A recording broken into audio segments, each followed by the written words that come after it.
Hello and welcome to this event, which is hosted by LISI, the LSE Research Unit on Southeast Europe here at the London School of Economics.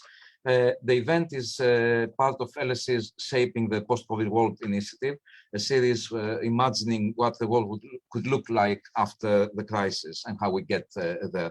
Now, our topic today is central bank policies in emerging economies. The COVID pandemic has necessitated a massive policy response. And both governments, but also central banks, have worked closely unleashing counter-cyclical policies of unprecedented scale and speed in the last couple of years. For the first time in modern economic history, this didn't only concern the advanced economies, the advanced countries, but also emerging markets. So the question arises, how have central banks in small open emerging markets achieved the successes that they have achieved? What policy toolkits they have used, but also what have been the spillovers from advanced country policies, including the currency swaps from the Federal Reserve and, of course, the European Central Bank. And more importantly, how will an eventual policy tightening work in emerging markets? The lecture that we have today by economist and governor of the Bank of Albania, Dr. Gent Sejko, will examine these questions, focusing on the small open economies in Southeastern Europe, which is the focus also of LISI, our research unit, who is hosting the lecture. Dr. Gent Sejko, as I said, is the governor of the Bank of Albania. He's also chairman of its supervisory council since 2015. He holds an undergraduate degree from the Faculty of Economics at the University of Tirana and an MSc degree in international accounting and financial management from the University of Glasgow. His career in banking runs over 3 decades, I think, both in central banking, but also in commercial and investment banking. He has worked for a number of important financial institutions, including Deloitte, the American Bank of Albania, Raiffeisen Bank, and Societe Generale in Albania. He is extremely experienced both on both sides of banking, I think, and he has, over the last 5-6 years, weathered many troubles and crises that the region, as well as Europe at large, has have experienced. Now, to discuss the presentation and the points that the governor will raise, we have with us 2 excellent colleagues with extensive experience both on policy and on the underpinning economics of this. Let me start first from our second discussant, my good colleague Piros Mohaksi, who is a visiting professor in practice here at the LSE at the Firoz Laili Institute for Africa and is partner at the Macroeconomic Advisory Group. Piroska was program director at LSE's Institute of Global Affairs between 2015 and just very recently, 2021. And before that, she was director for policy at the European Bank for Reconstruction and Development, while she has also held various senior positions at the International Monetary Fund. Chronologically, our first discussant, but here presented second, is a very good colleague, Professor Ricardo Reis, a distinguished professor here at the LSE, who holds the A.W. Phillips Professorship of Economics here at the LSE, and he's also director of the ESRC Center of Macroeconomics for the UK. Ricardo has a very distinctive career and contributions in both macroeconomics and finance, including, among many others, his work on the Phillips curve and the sticky information Phillips curve, but also what became to be known as heterogeneous age and new Keynesian models. As I said, among many other things, of course, he's written very widely and influenced policy also in relation to quantitative easing, the diabolic loop of sovereign debt held by commercial institutions, and so forth. Before coming to LSE, Professor Reis was assistant professor at Princeton University and then full professor at Columbia University. Besides his academic work, he's done a lot of policy work, including as consultant at the Bank of England and the Federal Reserve System. Now, before I pass the floor to the governor, let me do some housekeeping announcements. For those who use Twitter in the audience, the hashtag for today's event is LSE post-COVID, one word, LSE post-COVID. And I should announce that the event is being recorded and it will hopefully be made available as a podcast, subject to not having any technical difficulties, hopefully. As usual, there will be the chance for you to put your questions at the end of the presentations, of the discussion. To submit your questions, you can do that also in advance. You don't have to wait until the end. please use the Q&A button at the bottom of your screen, and I will try to collect the questions and pose as many of them as I can to the speakers. For those of you watching the event live on Facebook, please add your questions as comments, and then they will be picked up and communicated to me for me to pass them on to the speakers. So looking very much forward to this discussion about the central bank policies, both in response to COVID, but also prospectively, hopefully post-COVID. So on this note, Governor, let me welcome you and pass the floor to you to give us your presentation.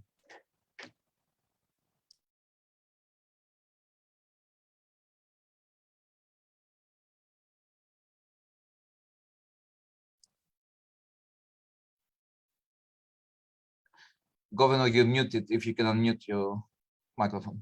Okay. Do you hear me now? Yes, I guess. Thank you very much, Mr. Chairman, Professor Manasiriotis, dear Piroshka, dear Professor Reis, ladies and gentlemen, whoever is listening. For me, it's a special pleasure to address to this esteemed audience in this event focused for the planning for the post-COVID world, central bank policies in emerging economies. To discuss on the policy toolkit we have adopted, our implementation strategy and our results. Basically, we have gone through several crises. Now we'll be focused more in the pandemic crisis and its implications. At the turn of 2020, central bankers were discussing about policy normalization, as a matter of fact, the future of monetary policy toolkit and other policy challenges. And then suddenly the COVID-19 pandemic arrived and it took us all by surprise.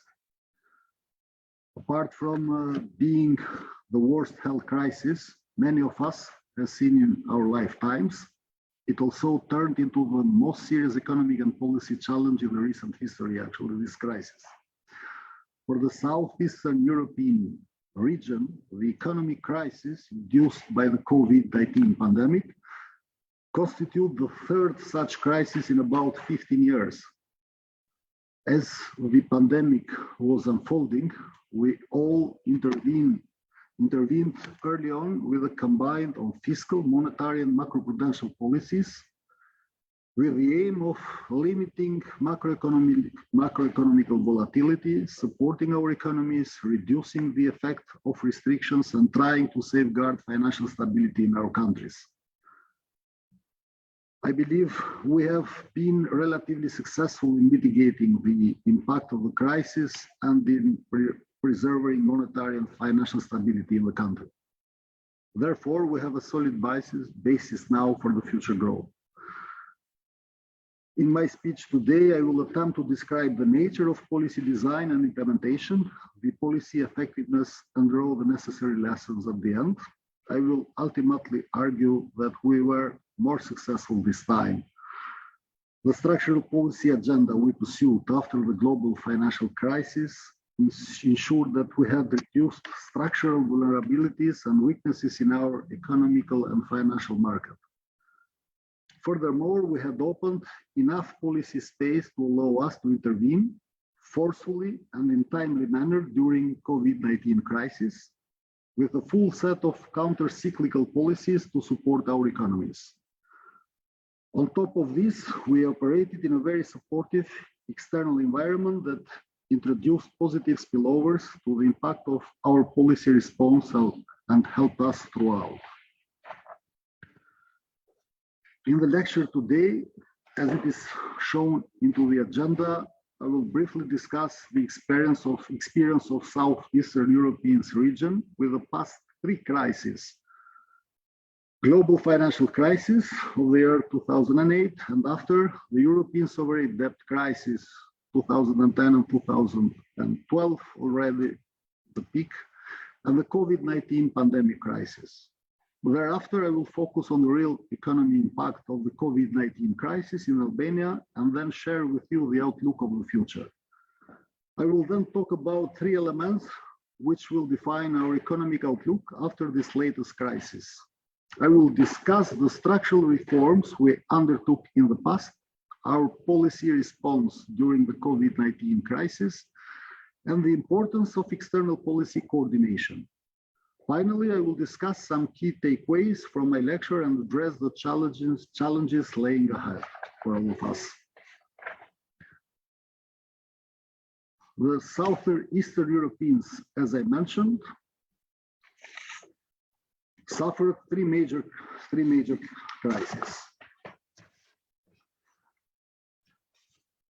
The global financial crisis of 2008 and 2009 exposed the limits of the domestic demand-driven, debt-fueled growth model. It resulted in high NPLs, high public debt, and high financial volatility.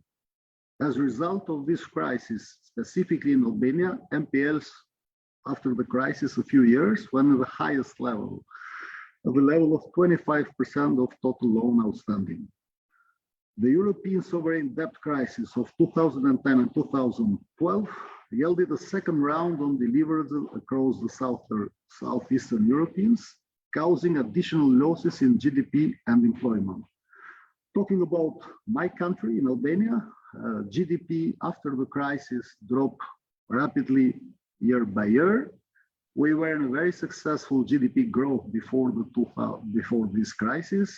The GDP raised at the level of 8% growth, yearly growth, and then when it dropped after the crisis at the level of 1%. So there were needed several structural reforms done by all public actors, government of Albania, Bank of Albania, and public authorities to recover and go back to the growth. The COVID-19 pandemic was probably the most severe crisis we have faced. However, the post-crisis the Southeastern European prospects appear to be better. This crisis, the COVID-19, shook us much hardly, especially last year compared to other crises, but apparently, as I will explain later in this presentation, it was overcome more successfully, and so far it seems to have fewer damages than previous crises. However, implications will be seen in the future, but so far we are recovering most of economic situation of the COVID-19 crisis, despite that many challenges are lying ahead, and we'll talk about in other slides. The pandemic was a public health as well as economic and financial crisis. This is a statement that put all of us, all public authorities, in a big dilemma during the pandemic crisis. Governments, public authorities face this dilemma on where to focus more, what was more important, paying attention and focus on the public health measures or in the economic and financial crisis. The more public authorities had to take care of the health, the more they have to restrict the life and put the lockdown and other restrictive criteria, which will negatively impact the economy, and then implications will be in social life and other aspects of economy. But leading no restrictions, we'll have the number of deaths higher, and then the situation was everywhere very unclear. So that created a lot of stress to all the regulators. The COVID-19 pandemic caught policymakers everywhere by surprise. We were not prepared, never thought. The latest crisis, pandemic crisis, was 100 years ago, so it was already forgotten by the regulators. We have seen other financial crises, but not this time.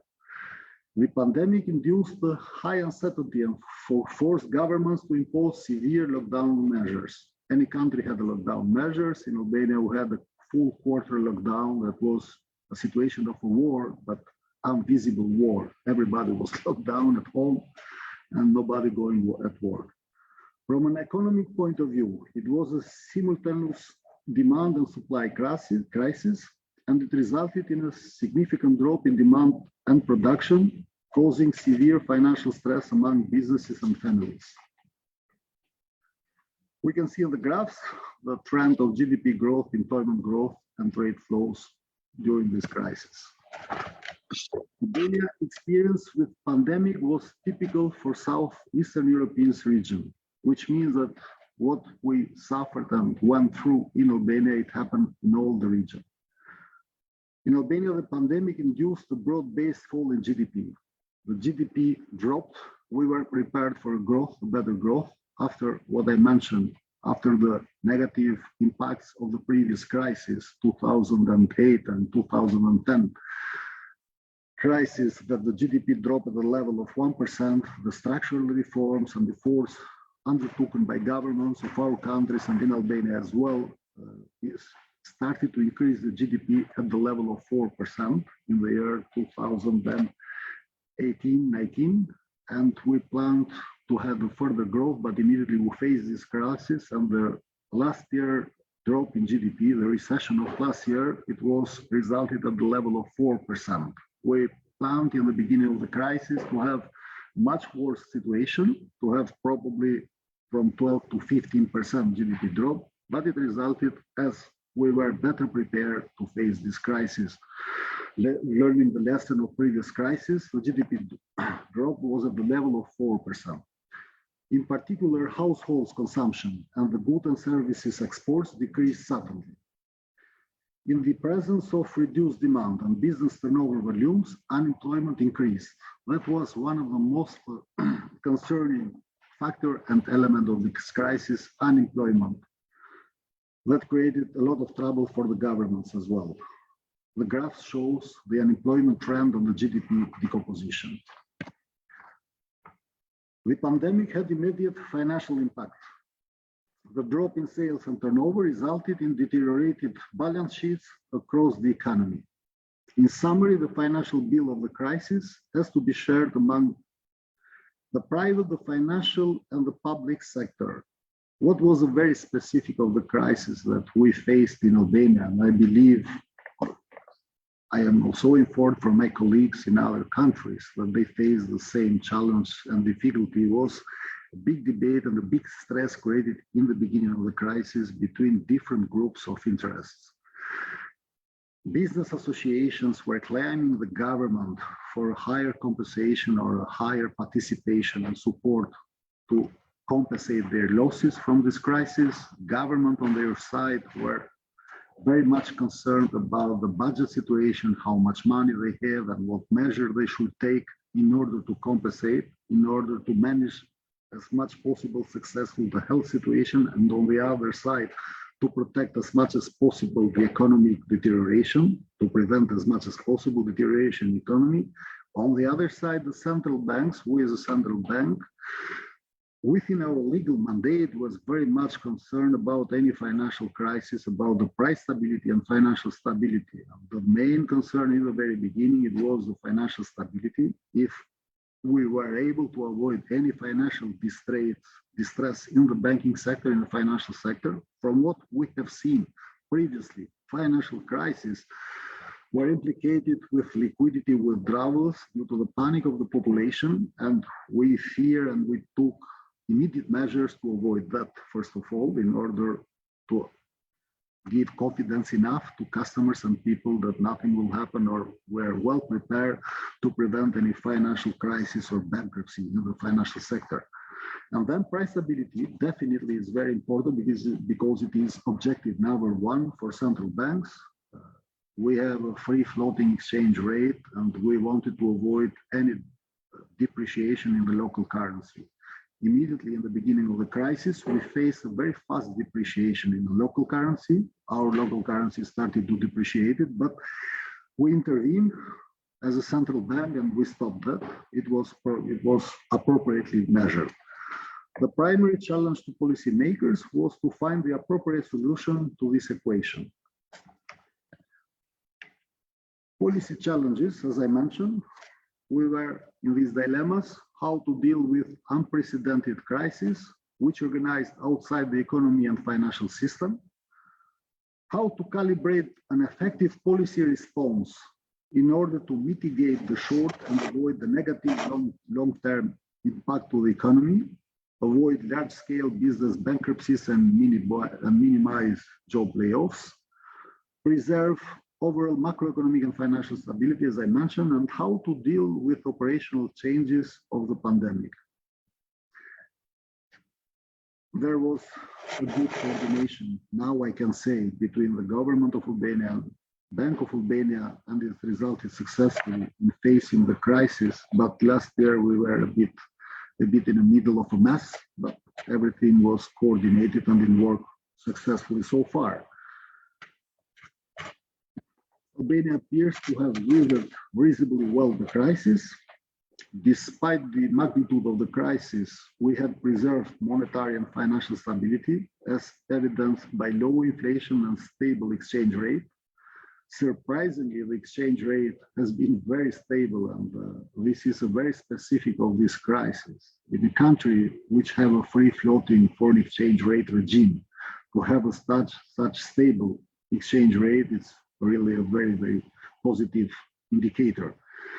Of course, we have intervened. We have intervened only once, actually. The rate was stable due to other measures and consequence of other financial reforms implications, because we intervened only one, but luckily we didn't have the pressure of the depreciation of our local currency during this crisis.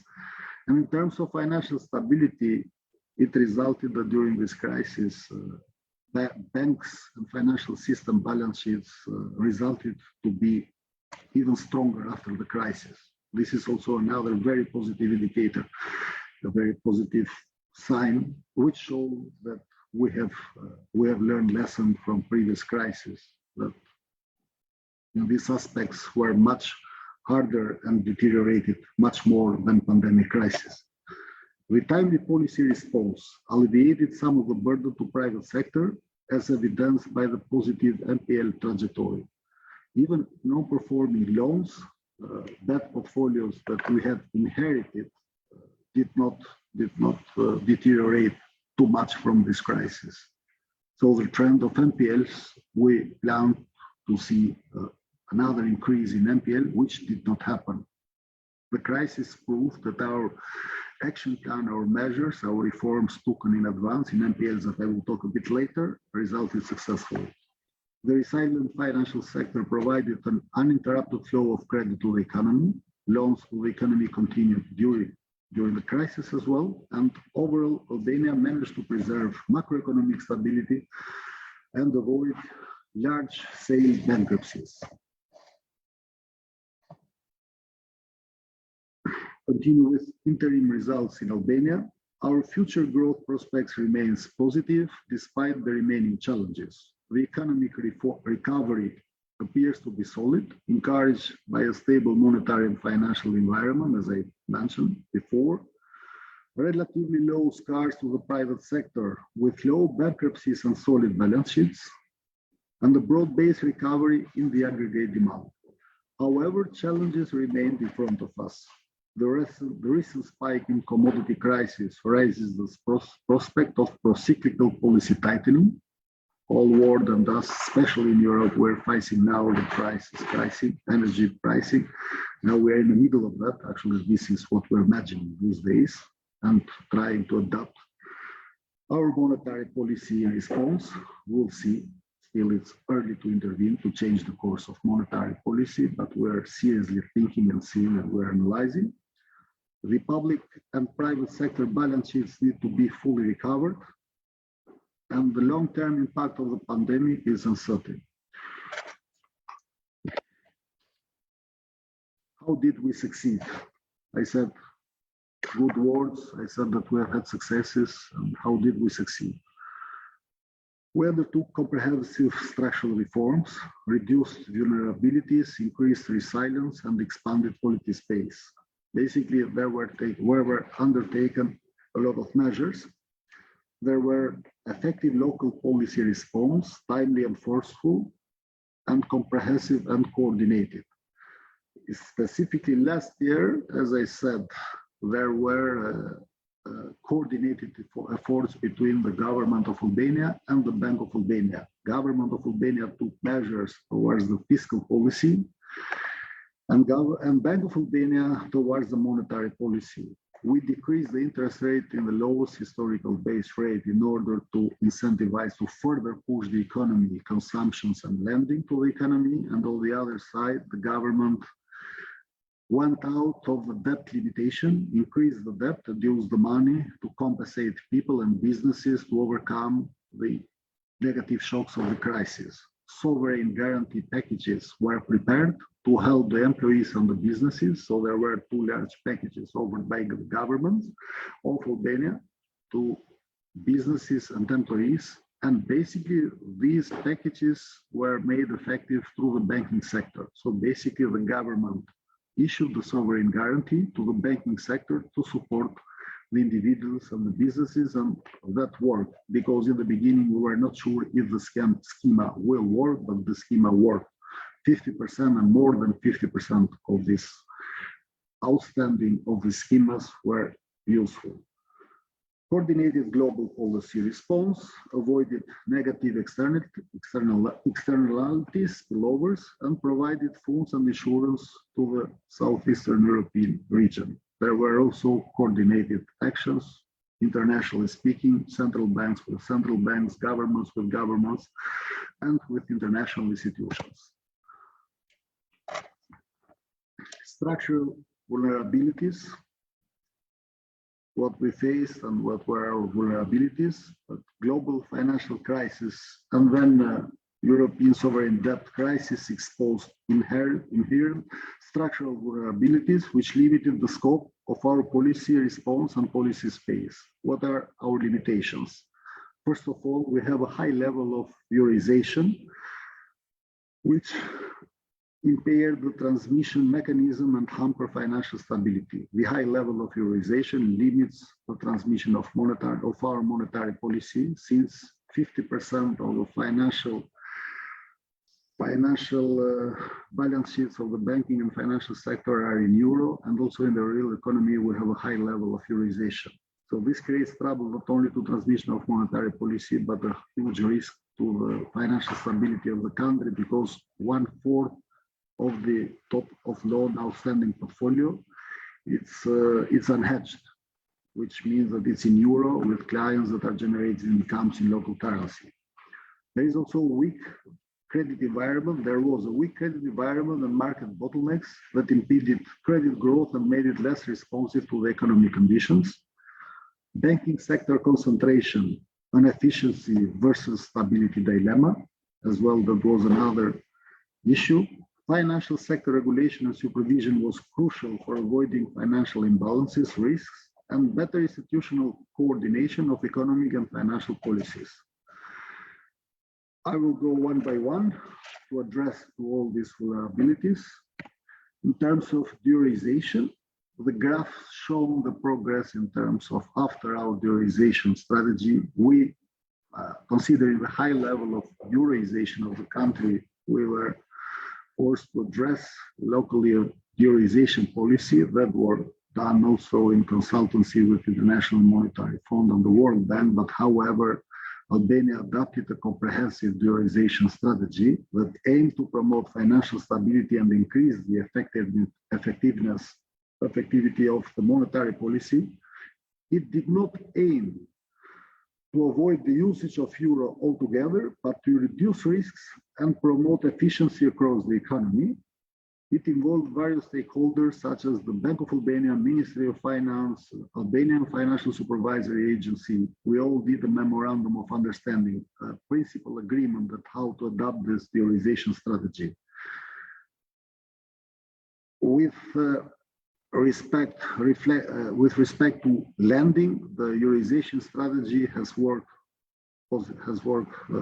positively. We can see it in the graph. What we did on the central bank, our actions, was that we introduced differentiation in reserve requirements for lek and foreign exchange, euro money denomination deposits, increased transparency requirements for foreign exchange lending, trying to make more aware the customers what are the risks of taking the loan in a foreign currency when you generate incomes in another currency, and took correction action to reduce lending on unhedged borrowers.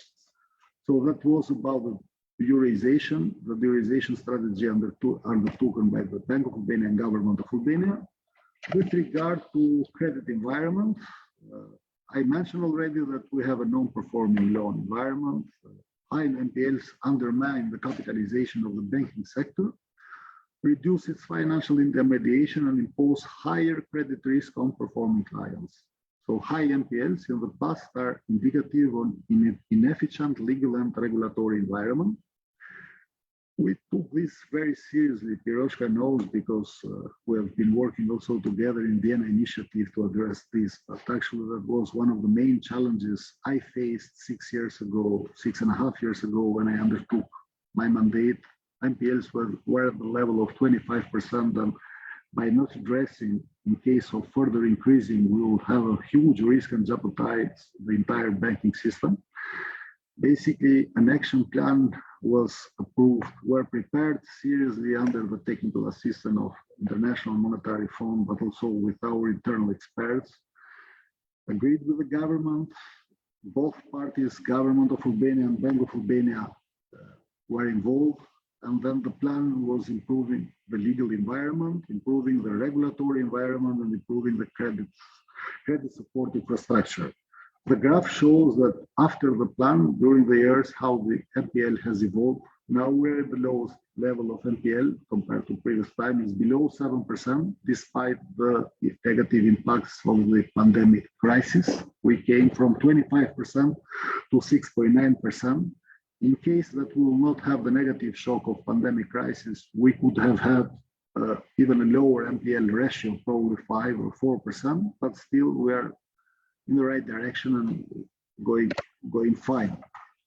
Banking sector consolidation was another challenge. The tighter EU banking sector regulation induced a rapid deleverage process of EU headquarter banks. Basically, on one side, we had a number of banks. Research shown that for Albania economy and territory and number of population, the number of banks were relatively high. We used to have 16 banks. On the other side, we faced the situation that several banks, European Union origin banks, have had exit strategies after the global financial crisis. Banks like Société Générale, French banks in general, and Greek banks, without mentioning the name, they all had exit strategy and they all left Albania. And basically, we faced the challenge. On one side, we had to consolidate the banking sector, and on the other side, we had to consolidate and maintain the health and quality of the banking sector. So currently, the banking sector is composed by 12 banks, so 4 banks less, and the quantity of local domestic shareholders increased in the banking sector, and it shows that after passing or going all this process, the indicators of the banking sector, banks are over liquid, balance sheets are increasing, NPL is decreasing, and they have improving the capital adequacy ratio. The regulatory capital adequacy ratio is well above the limit ratio required by the central bank. Financial sector regulation and supervision, it was another vulnerability. The internal financial sector regulation and supervision was considerably strengthened. There were a certain number of measures, as are listed in this slide, undertaken from us in order to strengthen the situation. So I go one by one. The establishment of the Financial Stability Group as an overall macroprudential policy coordinator. We agreed Ministry of Finance, Central Bank of the country, Albanian Financial Supervisory Agency, and the Deposit Insurance Agency of the country together. We coordinate the plan. We gather, meet every quarter and report and exchange, and then we follow up and take a coordinated decision-taking process in order to harmonize our policies and all the movements, different movements that each institution is doing. The adoption of risk-based supervision and acceleration of efforts to implement Basel II, Basel III standards across the banking sector. This is a huge work which is undertaken and is undergoing through the banking supervision, but also department and financial stability department, mostly within the central bank. Aligning the bank regulatory framework to European central banking standards in order to reduce different risk in consideration between host countries and increase international cooperation. A lot of work is being done under the ECB supervision and coordination. The adoption of the Bank Resolution Law and Bank Resolution Fund with Bank of Albania task as the best resolution authority. This is a new law that we have approved, and we have established, created a new resolution department that now is under the Bank of Albania authority. As it is a new authority and a new law, it is under my coverage for the time being, but the perspective is that it will be an independent institution. So we are just establishing and setting up the resolution authority, and then after some time, this authority will be independent. The adoption of a new law on Albanian Financial Supervisory Authority, greatly increasing its scope, and the upgrade of the Deposit Insurance Agency with the establishment of ABRD credit lines, improving their liquidity position. Basically, Deposit Insurance Agency in Albania is established 16 or 18 years ago. Thanks God, we did not have any bankruptcy to consume the funding from them. The banks contribute, and year by year they are increasing their fund. The more time it goes, the stronger they are, and the more money they create, the more the fund is growing. So far, these are some actions to strengthen and enforce the safety nets in the country, and it helped all the regulators to face more successfully the pandemic crisis compared to two previous crises that the country and the region faced. In terms of monetary policy, counter-cyclical monetary policy, what we have did. The Bank of Albania had made full use of available space for monetary accommodation. In years, we lowered the interest rate because we followed the accommodatory monetary policy in order to incentivize economy, investment, consumptions, and lending to the economy. And during the crisis, we further lowered the interest rate in the lowest historical best rate, and now we are at the level of 0.5%. We adopted the strategy of quantitatively unrestricted injections of liquidity. We are injecting unrestricted the market liquidity into the market during last year, and we continue with this action. We engaged in transparent forward guidance, emphasizing our commitment to provide the necessary support to the economy. The forward guidance, the appropriate information to the market from the central bank, is very important. Credibility of the institution and the right information delivered to the public and to the market is another instrument that is helping. Bank of Albania did not engage in unconventional monetary policy instruments such as quantitative easing. We made contingency planning of their deployment. So we have stated through our forward guidance that we had backup plans for quantitative easing, and we were prepared for last year to do that, but it was not necessary. The crises were managed only with these three above actions without the need of using quantitative easing in Albania. As well, it was, as we are a developing country, the recommendation of international institutions were to be very careful and not use. However, in case of further deterioration, we could have used. In terms of macroprudential policies, what we did, targeted and provisional macroprudential easing aimed at improving the flow of credit to viable business facing temporary difficulties. Bank of Albania introduced a short-term moratorium on credit installments, benefiting about 50% of total business portfolio and 15% of households. Bank of Albania applied regulatory encouragement for targeted credit restructuring. So what we did, I mentioned at the beginning, is that we did some regulatory amendments for helping banks or orienting banks to do further restructuring for clients in difficulties from the crisis. And we took a decision in coordination with the government, but that was mainly a decision of the central bank, for postponing or putting a moratorium for clients in difficulties to postpone installments of loans for 6 months. So there were in 2 quarters. That helped a lot the situation. In the beginning, when we announced, it relaxed the situation because clients of banking sector were scared that they will fail to pay the obligation towards the banking sector. So that relaxed them somehow. On the other side, with the help of the government through packages, they were able to compensate the losses and cover the unemployment employees. When ensuring the health of the banking sector in order to boost bank capital and support lending, Bank of Albania suspended the distribution of dividends. Still, this measure is in power. We have suspended the distribution of dividends for all the banks until the crisis is over, and we will revise this by the end of this year. As well, Bank of Albania forfeited any charges of using or our electronic settlement clearing and settlement systems.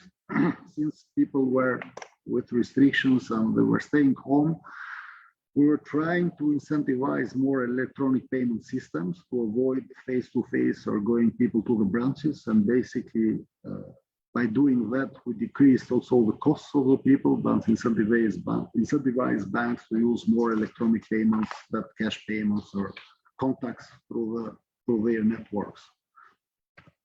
In terms of fiscal policy, on the other side, talking about the government of Albania,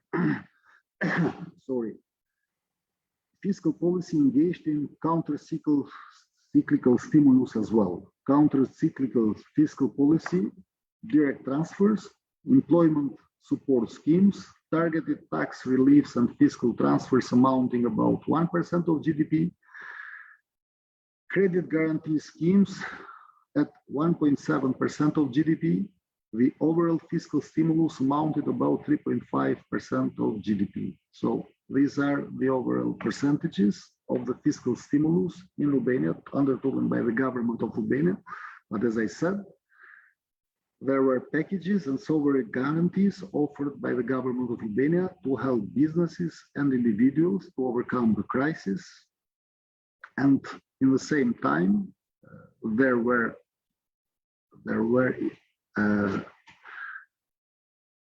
an exception or going out the debt limits. We increased the debt. Each country increased the debt. The government was forced to increase the debt. So a new Eurobond were taken by international markets, and international monetary funds and other financial institutions lended and increased the debt to the government of Albania. The role of central banks and governments, the overall global policy environment was accommodative. The coordinated and strong global policy response sheltered the drop in global aggregate demand, avoided liquidity crunch in global financial markets, and financial markets access to Southeastern European countries. I already talked about this in my previous slides. A more coordinated policy response amongst bank regulators, improved international coordination helped avoid a banking sector deleverage as experienced during the global financial crisis and the European sovereign debt crisis. In terms of financial sector, the previous crisis, the two previous crises, global financial crisis and debt crisis, created a lot of troubles and consequences in years, while differently in this crisis, we haven't seen that, and I hope, since we did not have big negative impact and deterioration so far, we'll have less deterioration, or we are prepared, financial system is prepared, and stress testing is proving that it can cope successfully what will happen in the future. So the more negative impact would have been shown this year. Differently, financial sector were better prepared and faced better the pandemic crisis compared to two previous crises. And Vienna Initiative is a forum, had been instrumental in controlling financial outflows from the banking sector. So NPL is decreasing, already mentioned. Vienna Initiative was a coordination of efforts between all the countries, how to address and combine the efforts for a better financial stability and improving the lending environment in all the countries.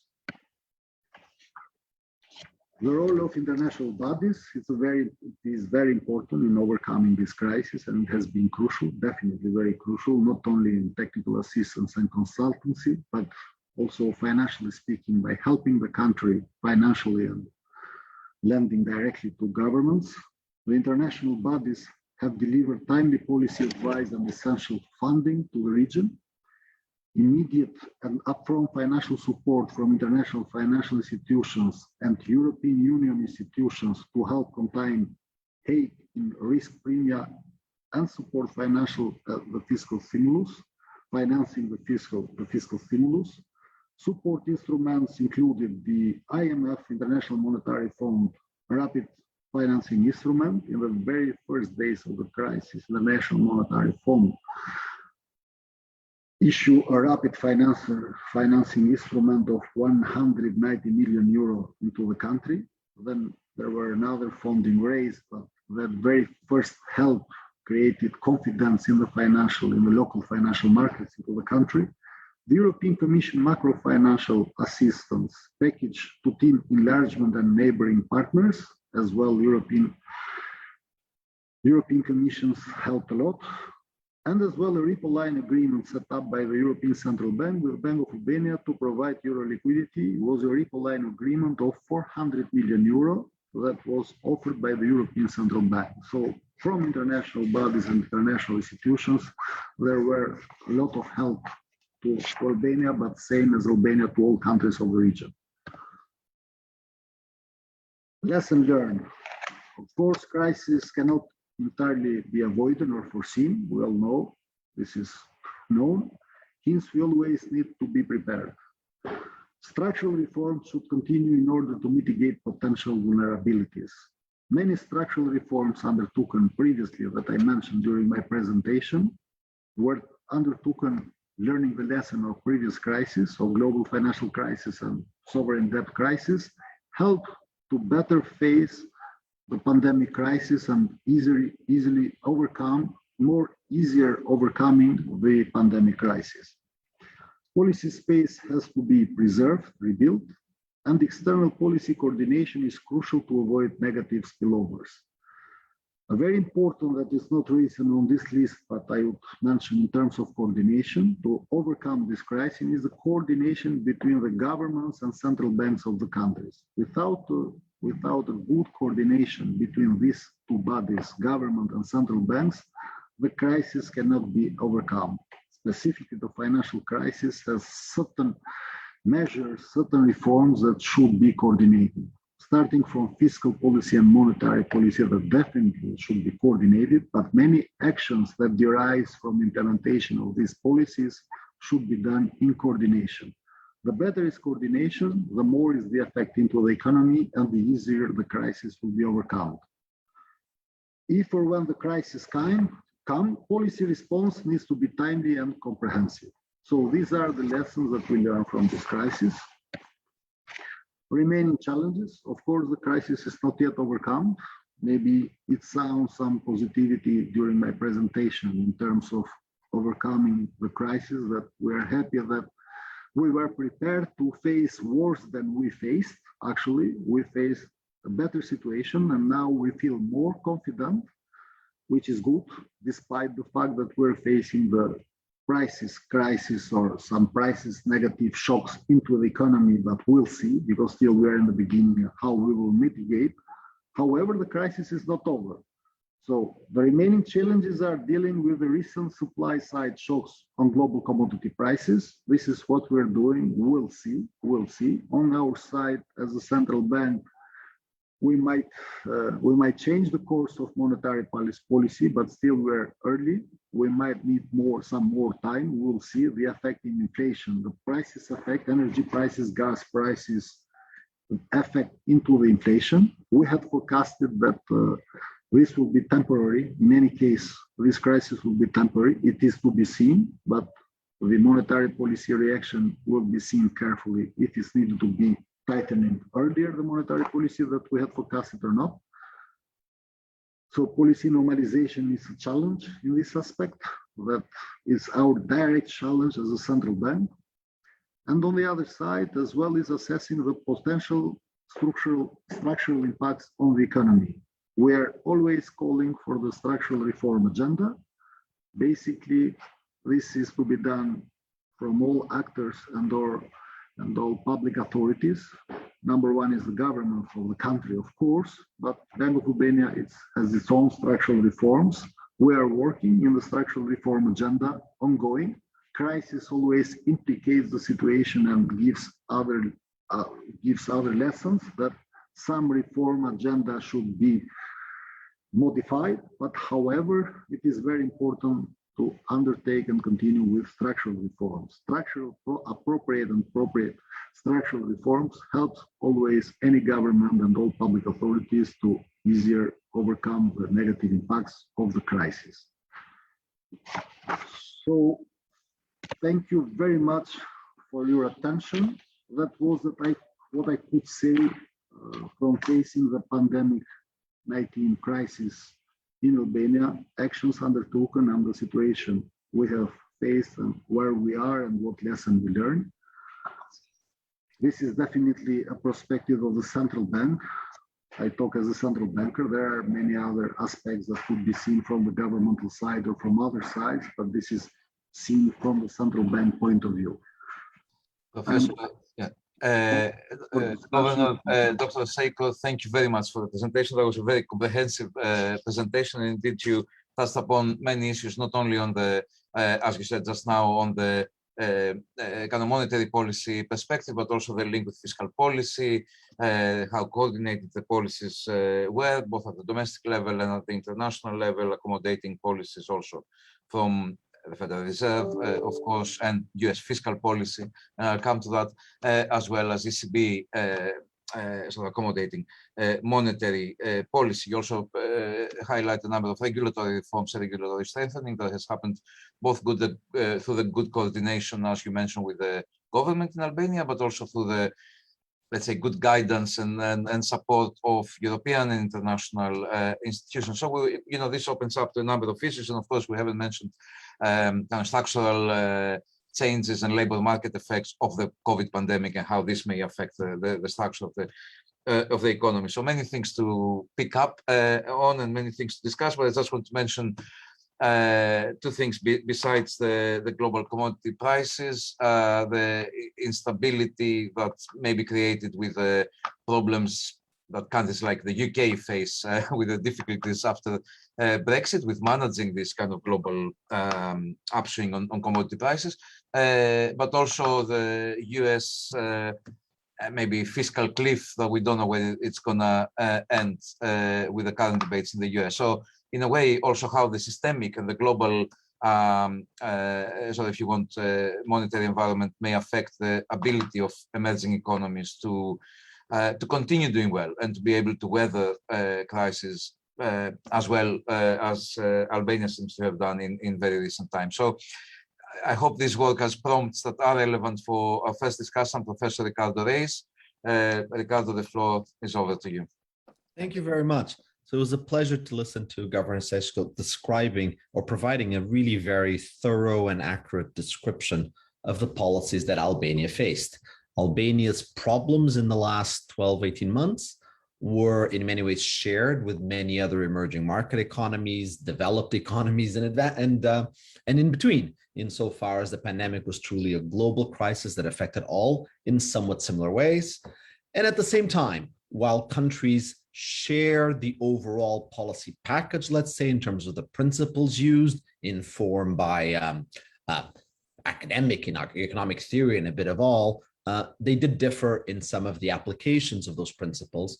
And it was a great illustration of Governor Sejko describing exactly the trade-offs in choosing some of the points of that package, as well as the options followed, which seem to have worked in Albania. And it is important to start by noting that just 15 months ago, it looked like things could have gone really, really badly. And again, not just for Albania, but including Albania. And so there is an element of congratulations or congratulatory tone that one should have in this panel, insofar as we did seem to avoid quite of a cliff. Moreover, now I'm going to separate my comments into two very separate halves in these, even without taking more than 5 minutes, which is both congratulating the success and the challenges that happened in the last 12 to 18 months, but then in the second part, talking about the new challenges. For I'm a sad economist who always sees the glass half empty when he sees one glass half full, and talk about some of the new challenges looking forward. Looking back, the recovery in Albania, as well as in other countries, was indeed very swift. It is quite remarkable how swift GDP, employment, and other indicators have recovered. And again, with again the note that that was not in any way clear that that would have happened 12, 18 months ago. But looking beyond just that economic performance, if one looks at financial stability, the fact that Albanian banks, with the problems that they had with non-performing loans from the past, with the problems from the external shock driven by the regulatory efforts in Europe, the fact that we, through the actions, especially the central bank, as well as regulators, we did not have any kind of liquidity problems, run problems. It is quite striking that that would have happened. And I really want to say, emphasize to those in the audience that 15 months ago, I would not have bet that it would have been that way. I would have, if anything else, I would have bet it the opposite direction. And likewise, and very related, that there was no sudden stops, there were no capital flows. And for a small open economy like Albania, which depends on foreign financing and certainly foreign capital flows, it is quite striking that it didn't happen there, as well as it didn't in most of the Southern and Eastern European economies, that we didn't have those reversals.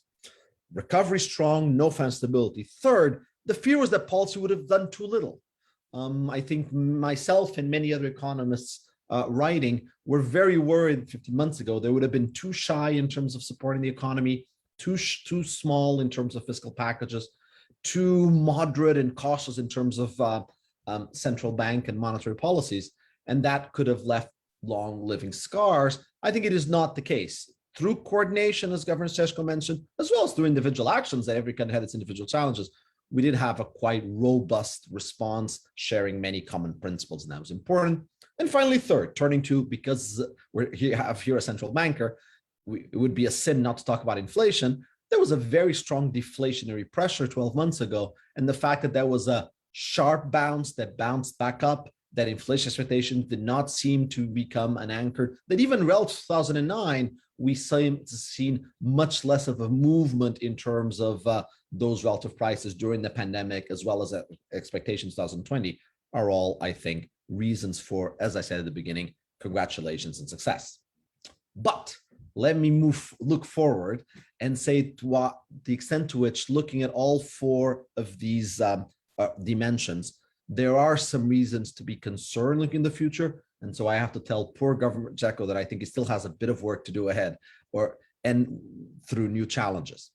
The first one is that while the bounce back to recovery has been fast, it has been quite heterogeneous across different countries. Initially in takeoff, although it's been great news that the initial very fast takeoff in the United States 9 months ago, or in the UK economy, has shown itself also in places like Albania. But it is the case that the vaccination rate in Albania is, I believe, around 30%. Just a week ago, I think Albania was at a very peak in the number of cases and deaths. And this is, as the governor mentioned, above all, has been a health crisis, and one that in Albania is still far from abating, even as for one is sitting in, I believe, Portugal is the leader now with 95% vaccination rates and nothing that looks like another wave, and seems the health emergency being in the past. It is very important to note that one should still have very risky growth forecasts, especially as the pandemic is under control. And the heterogeneity across countries is really quite striking on that account. So that's the first one on the pace of the recovery, and still a challenge for us, especially as we get to the winter. Second, when one comes to the financial stability, Governor Sejko noted that NPLs have been going down in Albania. I think there was a source of concern that, of course, now in this recovery we would see with debt moratoria ending, to what extent problems will arise now. I have been convinced, actually, by research in the recent past, and Governor Sejko's pictures seem to also go in that direction, that this may actually be less of a problem than what we may have thought. But it is still something that, as a financial regulator and central bank, would be something I would be very worried about, because so many of the measures the last 12 months could very well have contributed to an NPL problem being substituted over time and appearing now, even if it didn't appear in the last 12 months. Related on the financial stability and capital flows, here the problem will be external, insofar as the World Economic Outlook that the IMF released just, I believe, a week ago, I think really put the finger on it in a topic that is too much underexplored in the US and in the Eurozone, is the extent to which policy reversals by the ECB, by the Fed, and partly also by the Bank of England could really pose a remarkable shock to the financial conditions and the global financial cycle, affecting small open economies like the Albanian one. If the Fed messes up, to be somewhat blunt, its transition now in terms of how it handles the reversal of policy from more accommodative to more tightened, in terms of how it has transitioned towards perhaps raising interest rates and reverting the pace of QE or even canceling altogether, this could cause a very large shock to capital flows. And in the same way that when exiting the global financial crisis in 2010, Governor Sejko very well pointed that Albania went through two crises, one 2008 and 10 driven by the private financial crisis, but another one in 2010 and 12 driven by, in some ways, the response to that crisis leading to the sovereign debt crisis and the actions that the ECB and sovereign governments in Europe, as well as the action of international organizations during that time. I do worry quite a bit that we will have a new shock in the next 2 years that has to do with the now less coordination of policy and certainly a reversal of that policy going on. Fourth, and turning to the policy doing it too little, one nice illustration, and here I think Albania really illustrates something well, which is Governor Sejko noted the fiscal policy package, 3.5% of GDP.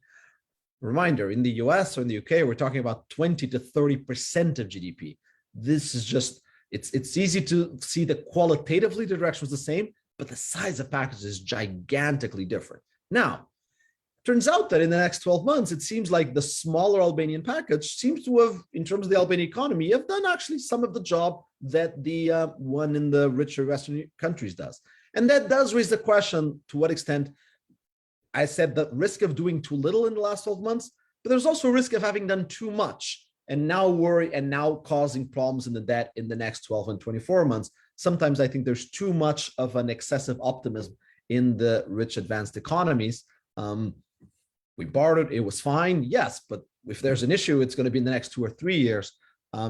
I find very interesting the comparison to Albania and the extent to which fiscal problems may, the fiscal package was smaller, but that of course in turn reflects the fact that certainly the fiscal situation is not a stable to start with. And finally with inflation, that while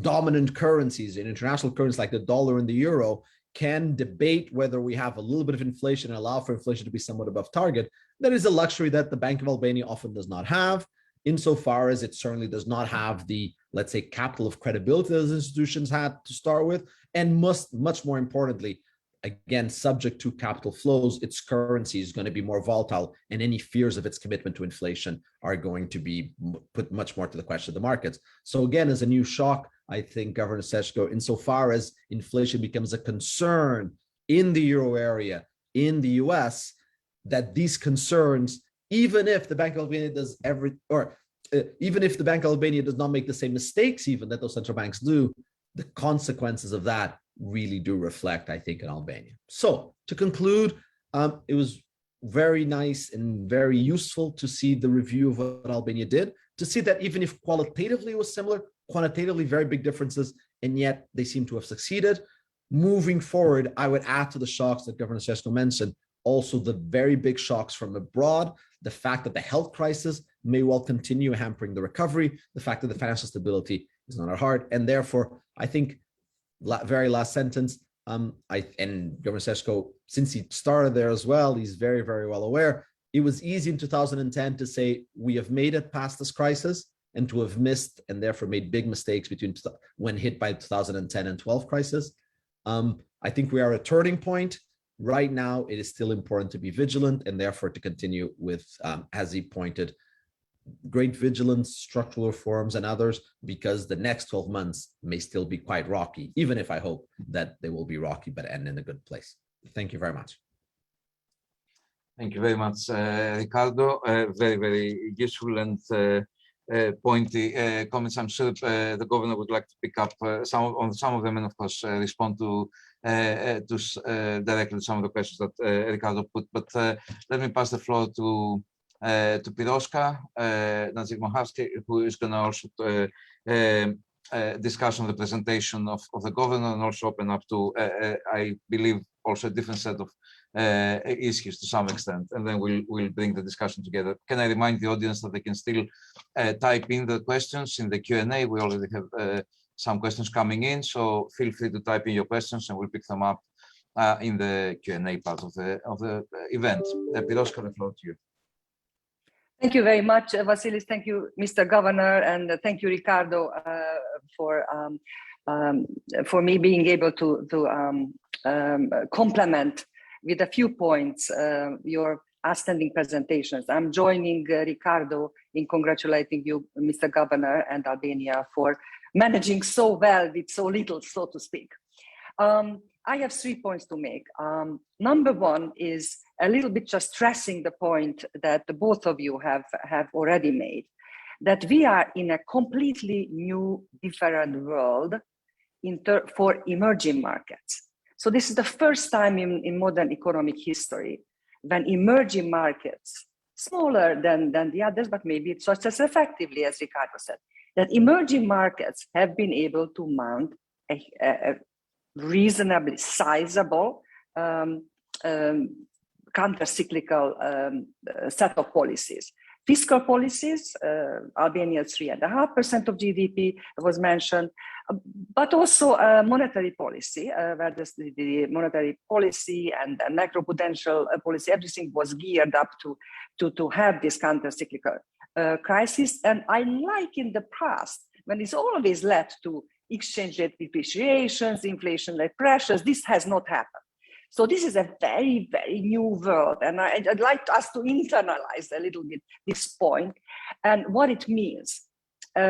Behind this, the governor already described, but it was basically new tools, including forward guidance, some quantitative asset purchasing programs, not in Albania, but they were ready to deploy it, and the unprecedented coordination that you have seen between the central bank and the government, almost every step of the way.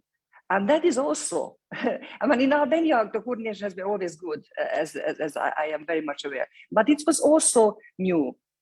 And this unprecedented coordination actually was also externally important in this setting, particularly, and I'd like just to stress again, the swap lines, the repo lines, of which Albania benefited vis-a-vis the ECB. You don't have to use it.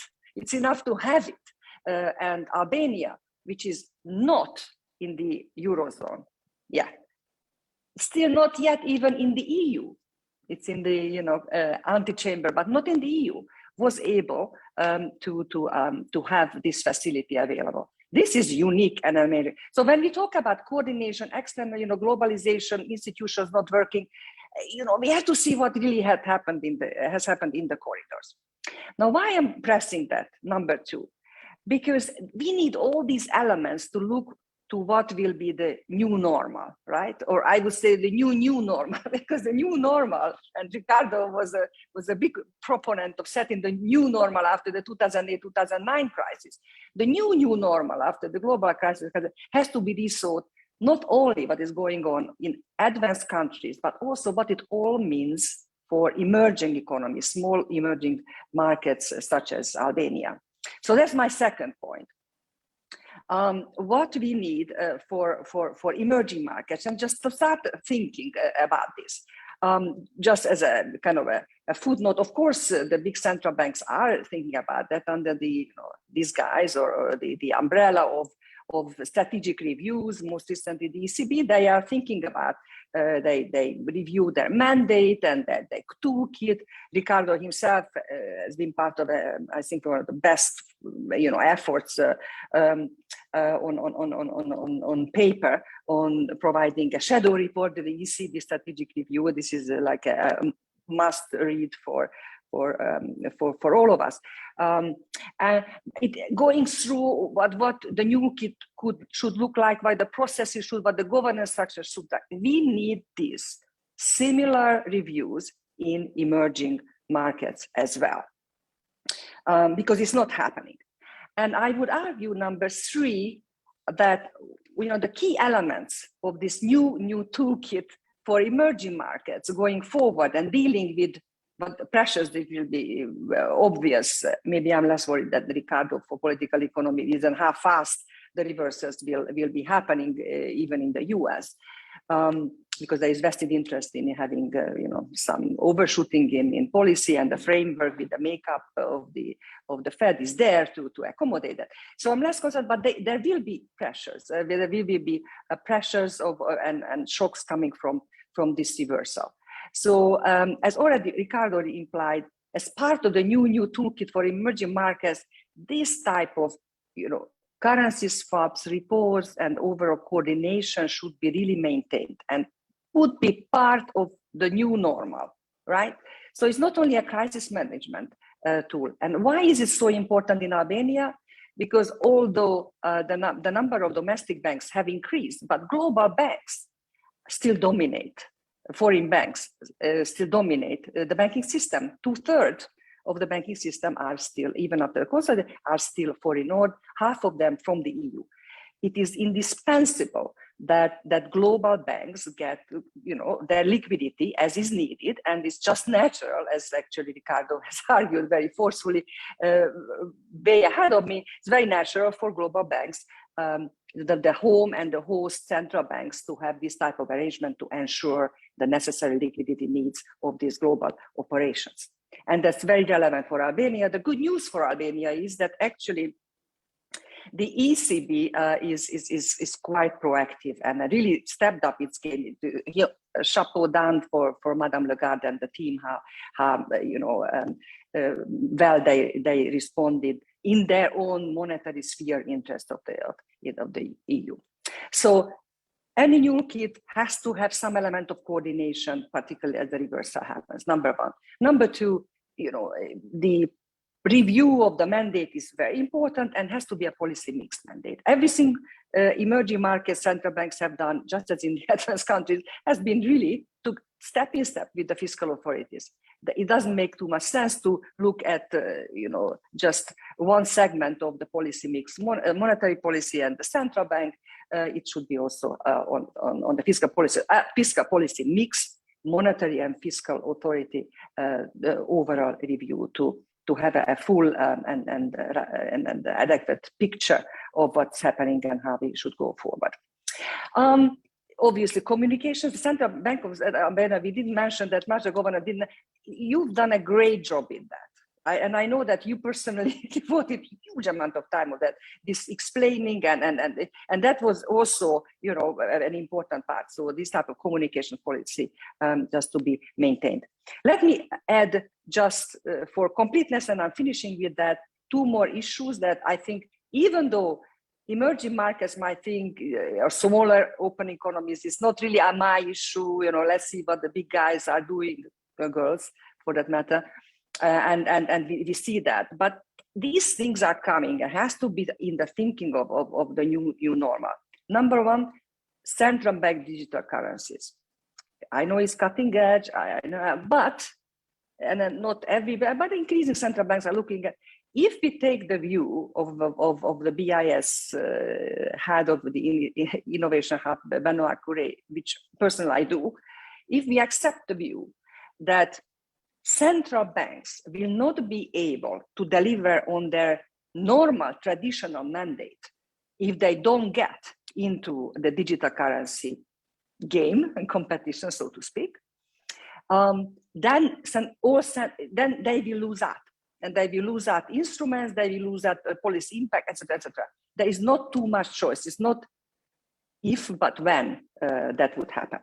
Luckily for the Bank of Albania, the ECB actually is very enlightened in this, because they see the digital euro, plans and everything is in motion, and a consultation, but they are, I think, as far as I know, the only central bank with seriously looking into digitalization of the currency, which allows things of allowing non-residents to hold digital euro. That would have a direct impact for Albania, where the use of the euro is so high. So that's good news. And finally, climate change. This is also coming. This is a huge issue. How you do it in the framework, and what is it? Power grab, etc., etc.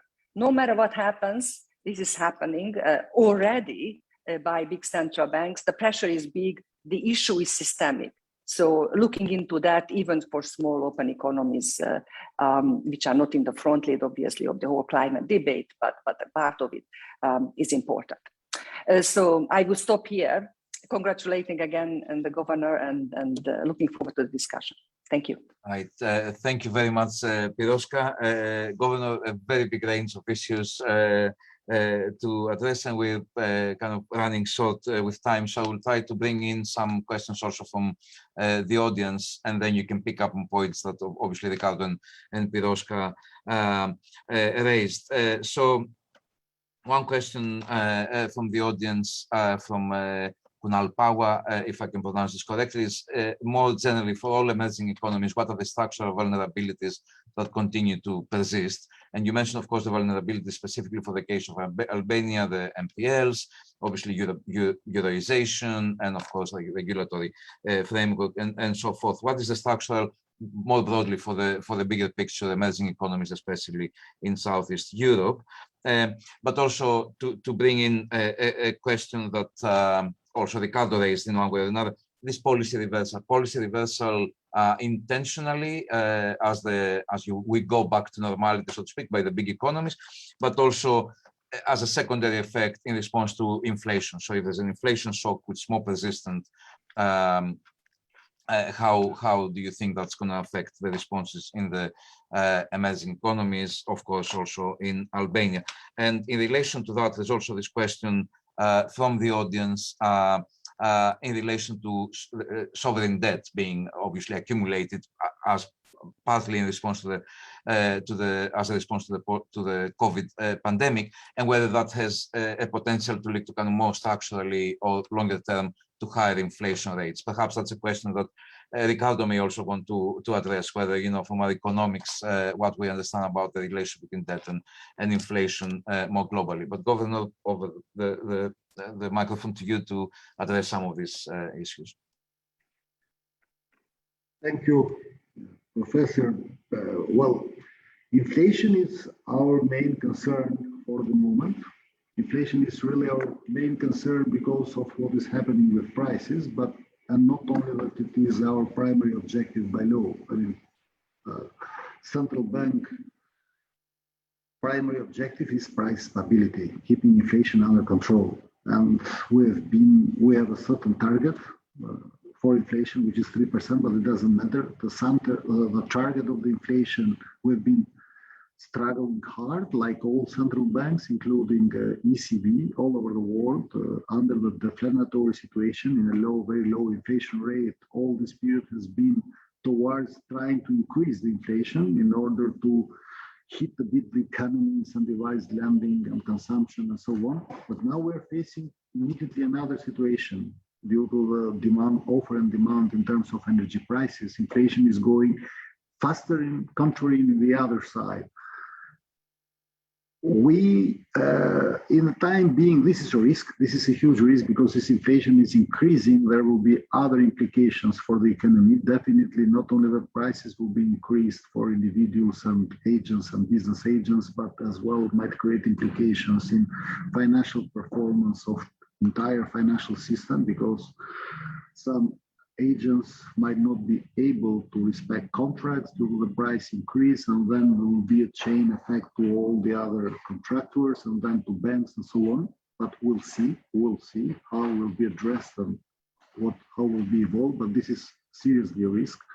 And on the other side, it's a good point, the question that it was raised as well about the debt. First of all, the debt is another element that is very high.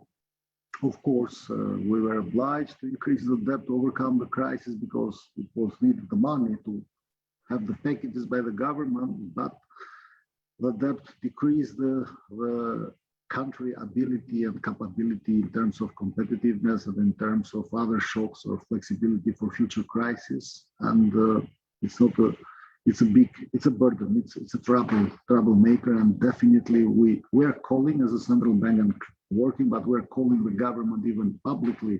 They should immediately address that and go towards fiscal consolidation. We start reducing, have the concrete plans for reducing the debt. the debt as a whole is a big deal, but on the other side, even within the debt composition, there is an issue because, as I said, we have high level of euroization. So the debt, the foreign debt is another issue. Not only the debt that is an issue itself, but the foreign debt is a big problem because in case of increasing inflation or deterioration in other elements in economy, we might have also a deterioration of local currency. We might have not only the inflation in prices, but also the valuation of foreign currency. And if in case that we are having a high level of debt, of foreign debt, then the government will fail to pay the obligation towards the international creditors, which are all in euro, mostly in euro, but it's IMF and other creditors, and this is a big trouble because the incomes of the governments generate incomes, tax administration, customs, and everything is in local currency. So this is a huge risk. And on the other side, this risk is also for the financial system,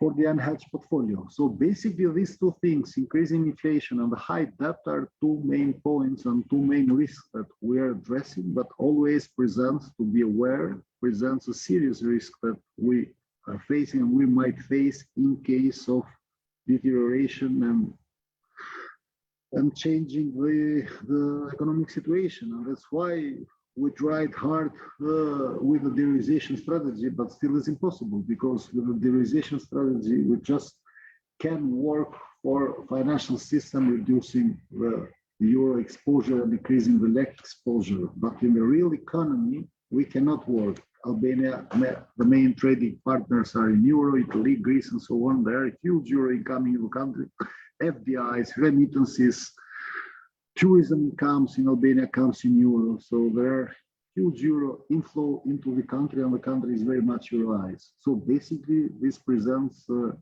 serious risks for the country, and we are addressing that. We are aware and we are addressing. This is what it is. And can I translate, I think, Ricardo's points into a question?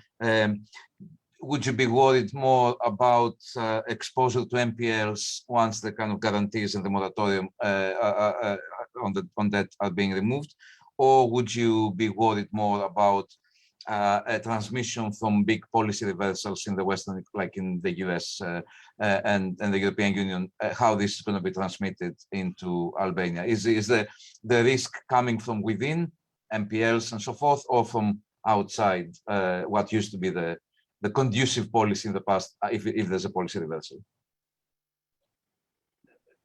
Governor, which of the two would be more of a concern for the bank? I thought it was for Ricardo. No, I was saying that based on the points that Ricardo raised. Okay, sorry, I didn't get you. So, but this, what is the more? You mean MPLs or what is the more risky?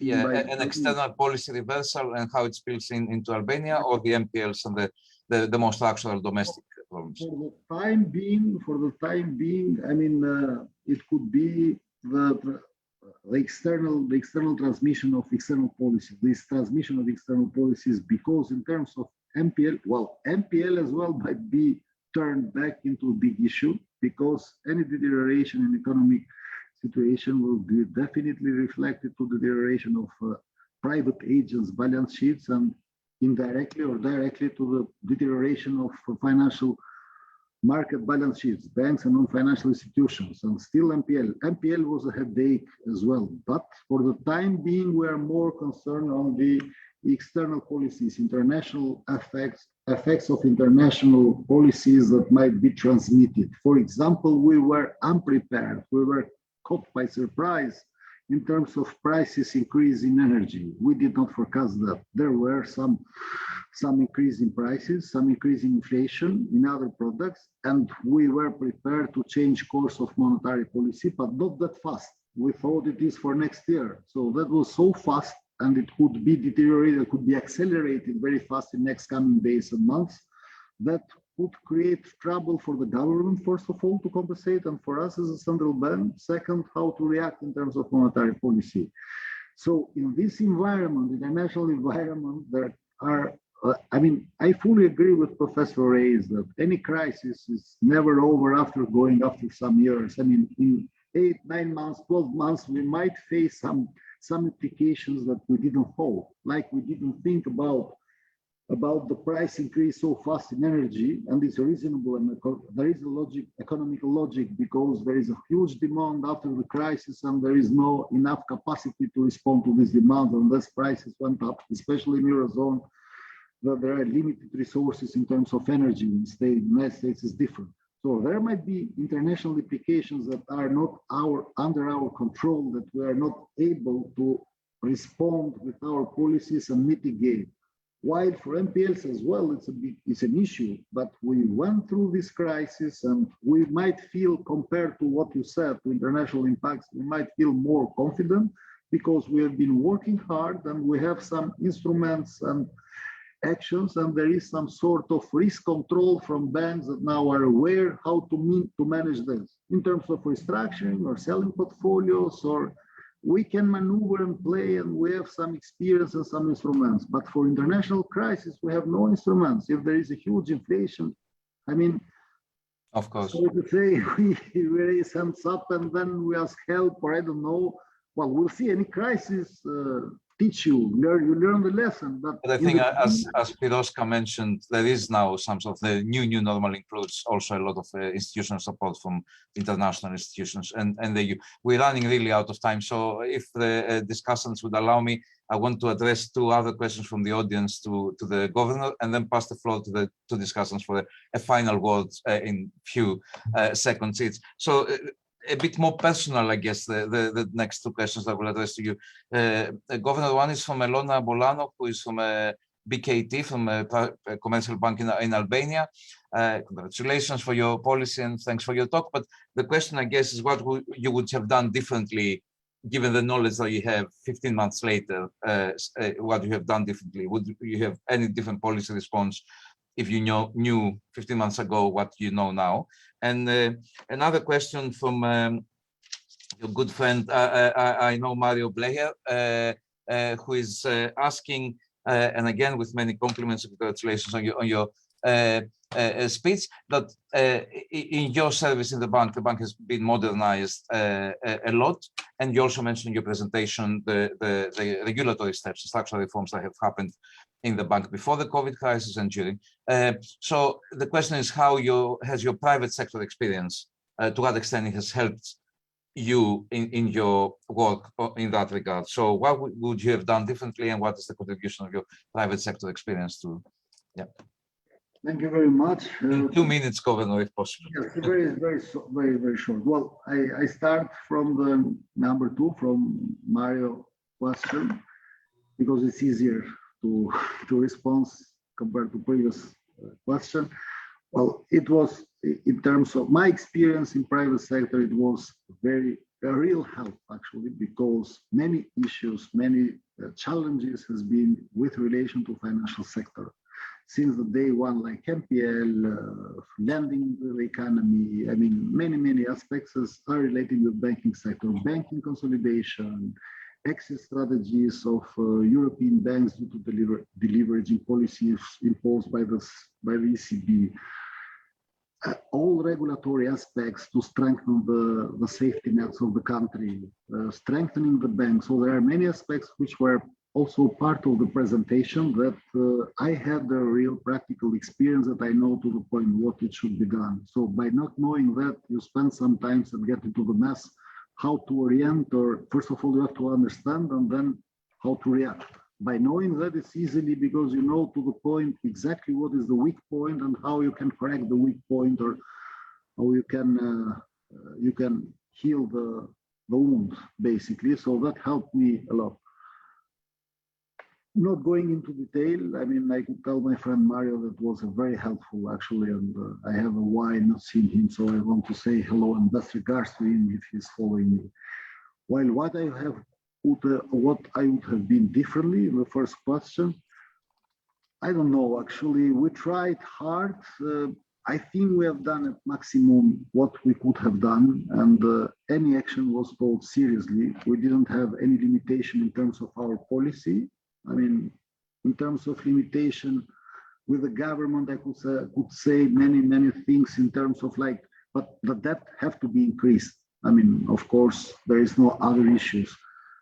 I cannot say what I could have been doing differently, because not only me, but the whole group of experts and colleagues, I mean, they are well experienced into the Bank of Albania, and also colleagues from Ministry of Finance. And we thought prudently, maybe it's early to say, we need probably some more time, because for the time being, some actions taken resulted effective, and okay, I mean, since resulted effective, it's fine. Maybe later, after 6 months or a year, we can revise the situation, reconsider, and say what could have been done better. But for the time being, I cannot answer that. So this is what I can say. Okay, Governor, thank you very much for your presentation, your comments, and the very, very many insights that you gave. We left a number of issues open, and I promise on behalf of the LSE Research Unit on Southeast Europe to arrange other events that we will revisit them, and hopefully we'll have also our panelists here to contribute to that. So thanks also to the audience for the questions, the number of questions that we weren't able to take, but we can continue these discussions in future events. So on that occasion, I want the audience to join me in thanking notionally, because you cannot voice your upload, but our two discussants, Ricardo Reis and Piros Kanaki-Mohaski, and of course the Governor of the Bank of Albania, Gent Sejko. Thank you very much for your presentation and your insightful comments. Goodbye from LSE. Thank you very much, professors. Thank you. Very much. Thank you so much. I appreciate it. Thank you very much.